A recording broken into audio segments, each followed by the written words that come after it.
Thank you, Ben. So yesterday we were joking about people getting wiser after they lose their jobs. So I quit in August, so I guess I'm wise by now. So my talk today is primarily about macroeconomics. So yesterday we heard the legal basics. Yeah, the legal basics and building on law accounting. And now we want to make the connection from this legal and accounting terminology towards macroeconomic terminology and also macroeconomic theory. So I will start with some short repetition of what was done yesterday. So here's our model of the republic with private law and public law. Private law based on contract and consent with claims and obligations between the citizens, and public law based on order and command, which is basically necessary to guarantee and to enforce private law. And then we have overarching over private law and public law, constitutional law to constrain power. So these are balance sheets in terms of law. So instead of using the usual accounting terms like assets and liabilities, we deliberately use the legal terms, claims and obligations, as well as property rights. And we also have balances, which are accounting terms. Net worth as the balance, property rights plus claims minus obligations. And we also have net financial position as claims minus obligations. Net financial position is not as much used as the net worth, but it's important for the kind of arguments we want to make. We also have money in terms of law, more precisely means of payment, because the money of account function is prevalent everywhere in the balance sheet, because every legal concept, every property right and claim is valued in money. And the means of payment can be credit means of payment, which is what we have primarily today, and can also be commodity means of payment, so property rights. An example still relevant for today is coins, but also in history there are lots of examples. Okay, so now we have these three basic accounting quantities. At first, means of payment. It's about liquidity, about the survival constraint. It's about being able to pay the bills. And as Perry Mehrling likes to say, liquidity kills you quick. So if you do not pay your bills, everybody notices immediately. And in contrast to solvency, you have some flexibility, some time. There was even in the German solvency law, there was a change in the financial crisis where they said something like, solvency does not have to be enforced if the continuation of business is prevalently probable. So that's quite an imprecise statement for German law. But yeah, they could do it. Okay, so liquidity is relevant primarily for banking because the banking system essentially provides liquidity to the rest of the economy. So most non-banks can get liquidity from banks quite easily in usual cases. And the really best description of everything means of payment, liquidity, is coming from Perry Mehrling. And if you're interested in this kind of stuff, I highly recommend to read his books or take his free online course. Okay, then we have the net financial position. It is about being a net debtor or a net creditor.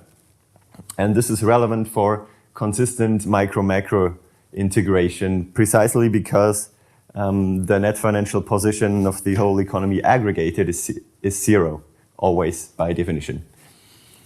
And this net financial position is not systematically recognized by economic theory. This is partly recognized by modern monetary theory and stock flow consistent modeling, but not very precise. However, what is quite interesting, the current account balance, which is basically the flow of net financial position within a year of a country, is a regular subject of discussion without sort of being coherently integrated in the theory. And then finally we have net worth, which is about solvency, the budget constraint or how do you call it, skifteretten in Norwegian. And one can consider this the ultimate goal of all economic activity. So even banks, who are considered primarily with liquidity, do this for the aim of gaining profit, for gaining an increase in net worth. And this is subject of most economic theories, for example, neoclassical economics. And belonging to these three types of stocks, we also have flows. So changes in means of payment are receipts and payments. Changes in net financial positions are revenues for positive and expenditure for negative. And changes in net worth we call yields and costs. So these are, we talked a bit about the terminology and translation, because this kind of structure is very clear in German accounting, and Anglo-Saxon accounting uses slightly different concepts and terms. So we had some issues in translating these. Okay, and what is necessary to recognize here? This is meant by this graphic presentation, and that there are some receipts which are revenues, and there are some receipts which are not revenues.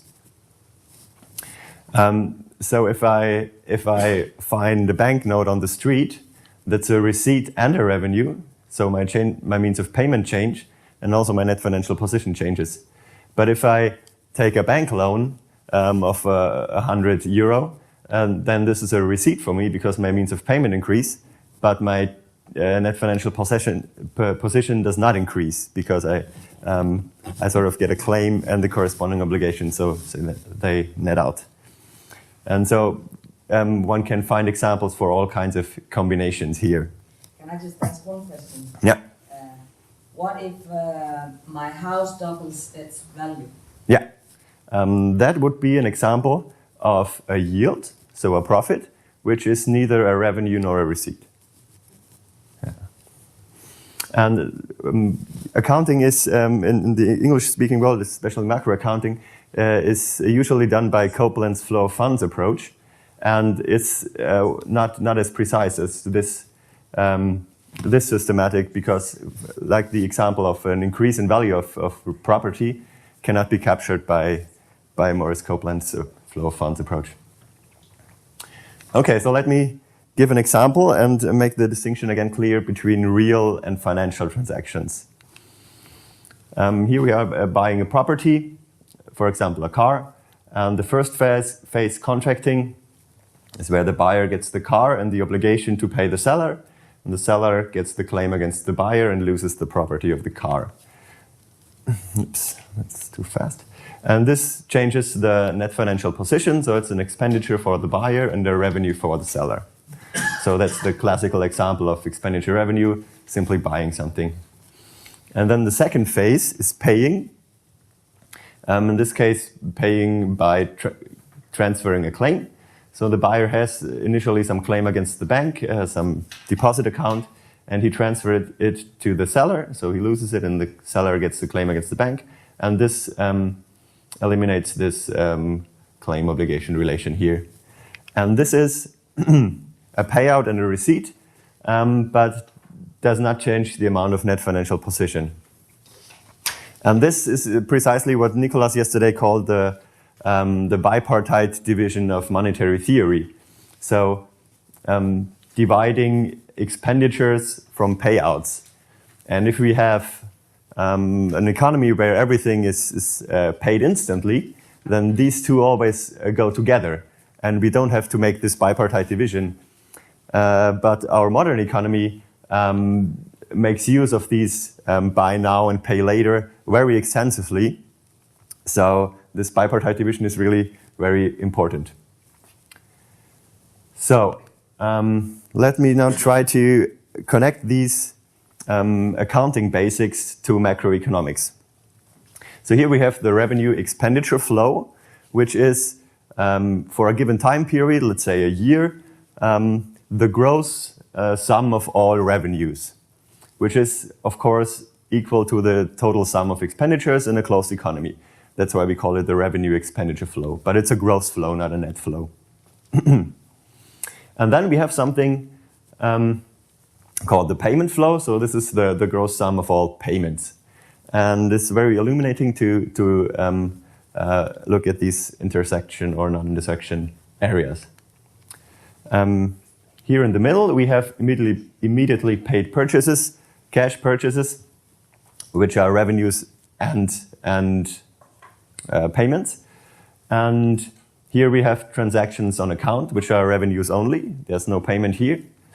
And here we have all kinds of financial transactions. So these include payments of previous transactions on account. Oh, I see it can't be read here, unfortunately. But also other kinds of financial transactions. So all like new modern derivatives transactions for risk transformation and this kinds of stuff. Everything is here and does at least does not change net financial assets. And yeah, it's deliberately made bigger than the revenue expenditure flow because it usually is in practice. And then let's connect the revenue expenditure flow to the yield or income flow, which is the GDP. And here we have in the middle again revenues that are also yields, for example, wages or interest or taxes. This increases, if I get a wage, it increases my net financial assets, but also my net worth. And on the right-hand side, we have something like self-supported production. So, for example, a carpenter who produces a chair for his own flat. That's of course an income for him because he can account for it. It's an asset. But there's no transaction involved, so it's clearly not a revenue. And then this area here is kind of inter-firm revenues, but of course every inter-firm transaction has also some income aspect. To understand this, consider like a big company who produces cars, like from scratch, raw materials until the final product. And so there's not very many revenues because everything happens inside the firm, and only the final product then is sold.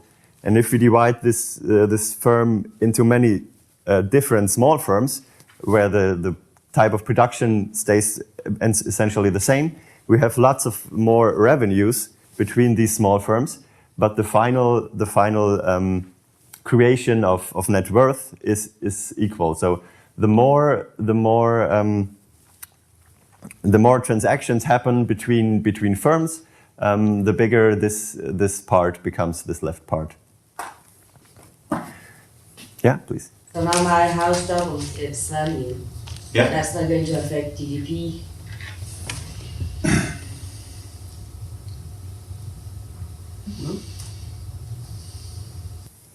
Yeah. I'm not sure about it. Really depends how that happened. We'll discuss later. Yeah. It's just, Yeah. I just wondered whether you had a fast. That's what I'm wondering. What's defined from flow and what's defined from changes and stuff. So okay, we'll discuss later. Okay. Okay, so now we have connected these macro variables who are regularly discussed to our basic accounting foundations. And this now the next topic is the systematic micro integration. So what are some kind of mechanics or dynamics when going from the micro level to the macro level? And this has been done very systematically by Wolfgang Stützel. And here's a quote from him. Nowhere else the conflict between individual and collective rationality is more apparent than in economics. So the idea is that what is rational on the individual level may be quite irrational on the aggregate level. And let me explain that by making a vivid example of people sitting in a cinema. So here are some superheroes watching a movie. And Now the issue is that one of these superheroes, one of these people, can increase his field of vision by standing up, which is true for every single one of them. But of course, by standing up, he decreases the field of vision of someone else behind him. And if the other person wanted to increase his field of vision also, then he stands up, and in the end, everybody is standing, but no one is seeing any better. So we see that the mechanics on the individual level works very differently than the mechanics on the aggregate level. And Stützel puts this into this kind of three-statement system. So first, he has the partial statement, which says that every single person can increase his field of vision by standing up. He also has the global statement. The totality of people cannot increase their field of vision by standing up. And finally, we have the relational statement. Every single person or group of persons can increase their field of vision only by the amount that they decrease the field of vision of the rest. And the similar mechanic appears in the dynamics of revenues and expenditures. And we call this the paradox of surplus revenue. So every single subject or partial group can achieve a surplus of revenues over expenditures, but all subjects together can never achieve a surplus of revenues over expenditures. They are in the aggregate always equal. And the relational statement is also true. A group can achieve or suffer a surplus of revenues over expenditures only to the extent that the complementary group achieves or suffers a surplus of expenditures over revenues. And it's important to notice that this kind of statement, this kind of strong statement that holds all the time, independently of behavioral assumptions, is only true for the level of net financial position. So on the level of revenues and expenditures. On the levels of yields and costs and payments and receipts, it is not true, because I can have a yield, for example, increase of my property value, without being someone else's cost. And I can also have a receipt without being someone else's payment. For example, if I take out a bank loan, then new money is created, so it's not a payout for the bank, but it is a receipt for me. Okay, and profit relates to the yields and costs. Yeah. That's an important clarification here. Yeah. So it's possible everybody in the economy makes a profit, or everybody in the economy makes a loss. Yeah. That's not possible on the level of revenues and expenditures, because they always will net to zero. So Yeah. one person's revenue will be somebody else's expenditure. Yeah. Thank you. So we also have the corresponding paradox of surplus expenditure. So it goes also the other way around. But I guess this should be clear. Okay, so to apply this to macro accounting, this is usually called the sectoral balances approach. So we can have here a partial group, for example, Germany, with their balance sheet and claims and obligations and property rights. And then the complementary group, the rest of the world. And then if we aggregate them, the claims and the obligations net out. And what is left is property rights, which are equal the net worth. So we have these identities for the net financial position of the group and the complementary group. And we can also choose our groups more differently. In this example, we have Germany divided in government sector and private sector, and the rest of the world in foreign sector in green. And now we see that it is always the same upwards and downwards, so that means that the sum is zero. And we see that the private sector is almost always in plus, in the surplus. And the government sector is usually in the deficit side, but reaches zero sometimes. And we see that this the German Schäuble schwarze Null so the reaching zero with the government balance, is really only possible because the foreign sector has a deficit, or spoken differently, Germany has a current account surplus. We have a similar graphic for the US economy here. Here we see that the foreign sector is in the surplus, so the US economy has a current account deficit, and we see quite a noticeable spike here in the financial crisis. And we can also do what Nicholas yesterday already showed, take groups according to all countries, and then we have here the large deficit countries and surplus countries, mainly Japan, China, Germany, and some oil exporting countries. Okay, now we do not only want to make ex post accounting, but we want to do also ex-ante macro theory. So these always true mechanics of balances, they do not yet make any assumption about behavior, and they therefore can also say very little about, basically can say nothing about causation. Okay, and we can divide the levels of macroeconomic analysis according to these stocks. So if you take a private person, usually his income is sort of constant, and then he thinks, how much do I want to save from my income? And this goes into theory of saving, where saving is meant in the form of increase in net worth.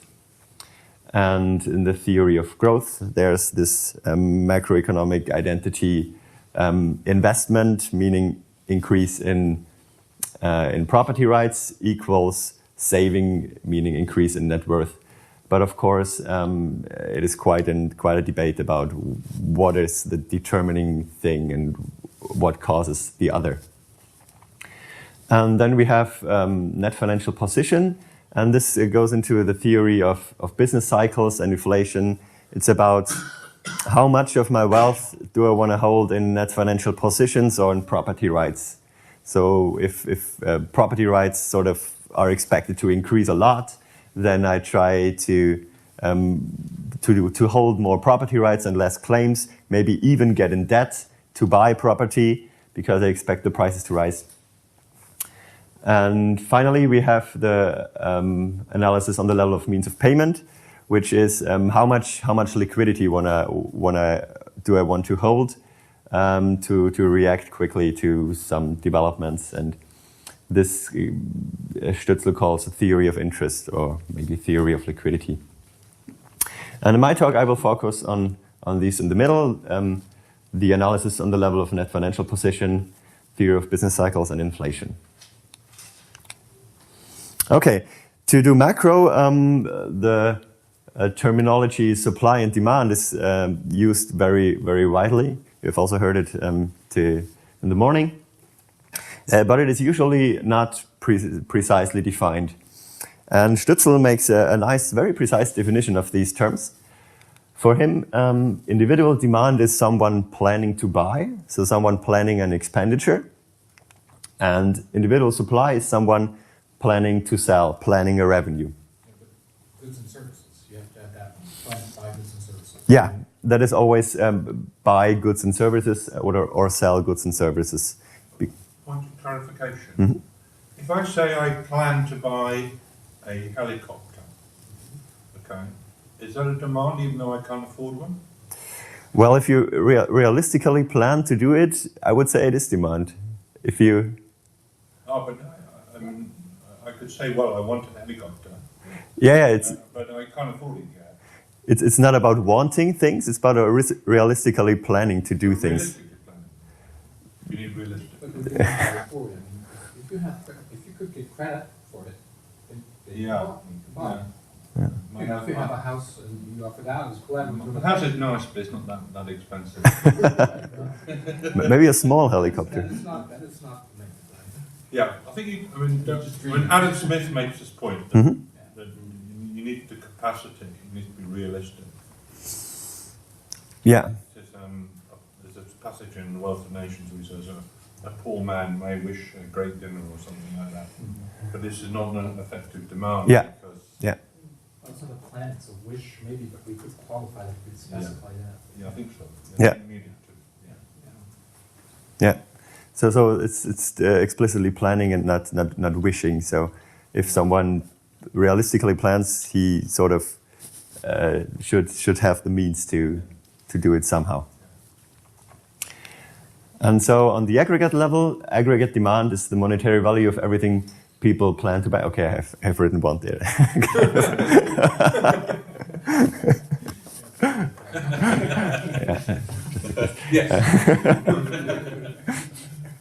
So it's the sum of all planned expenditures for monetarily valued goods and services.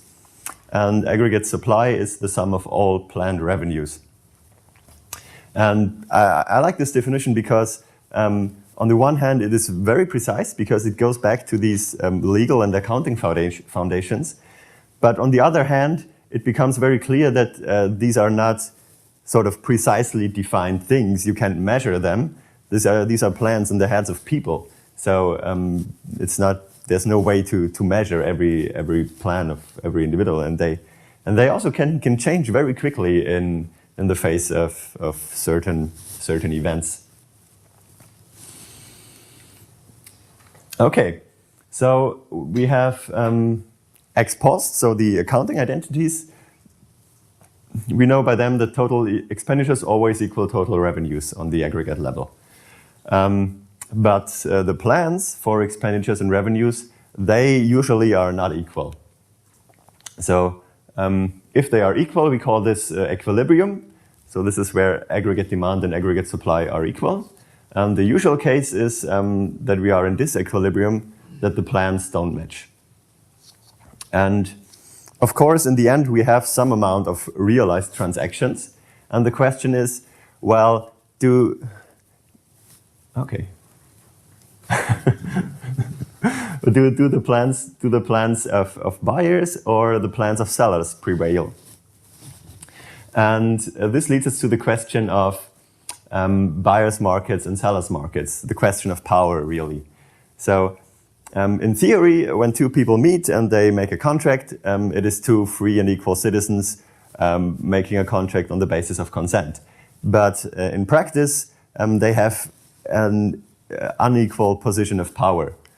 So in the situation of a buyer's market, it is the situation where the buyers have all the power and the sellers are always willing to sell. They even actively pursue buyers to find buyers. They do advertising and marketing. And so this means that each transaction results from some buyer deciding, okay, I want to buy something.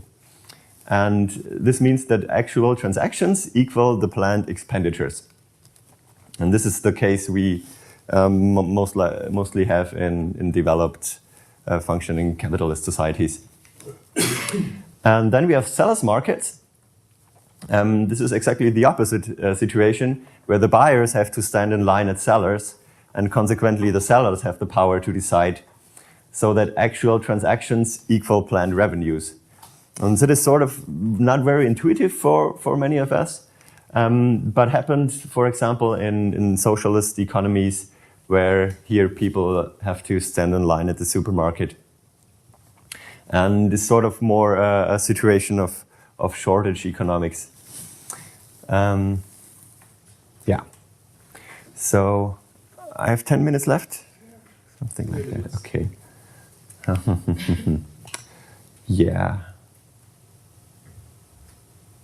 So I will get quickly into inflation theory, just to give you the broad picture.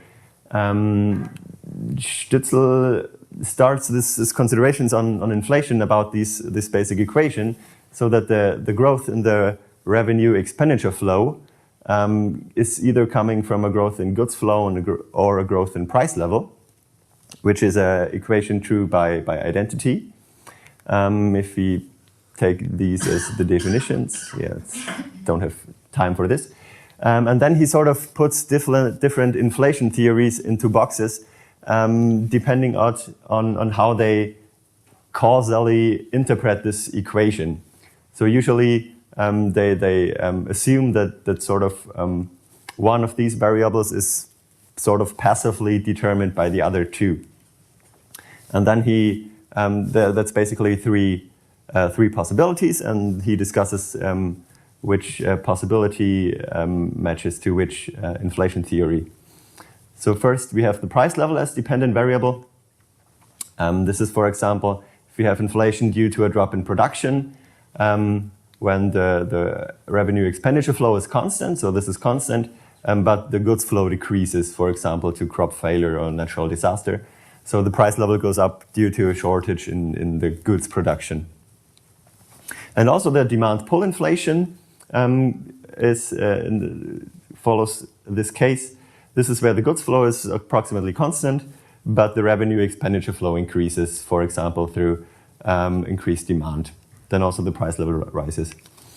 And also we have monetary inflation theory, what the monetarists are doing with the quantity theory of money, which is basically a version of the demand pull inflation, assuming that the increase in the money supply raises aggregate demand and consequently the revenue expenditure flow and the price level.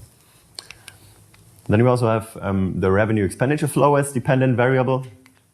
This is cost push inflation, where the union power or taxes or international commodity prices are the reason for prices to go up.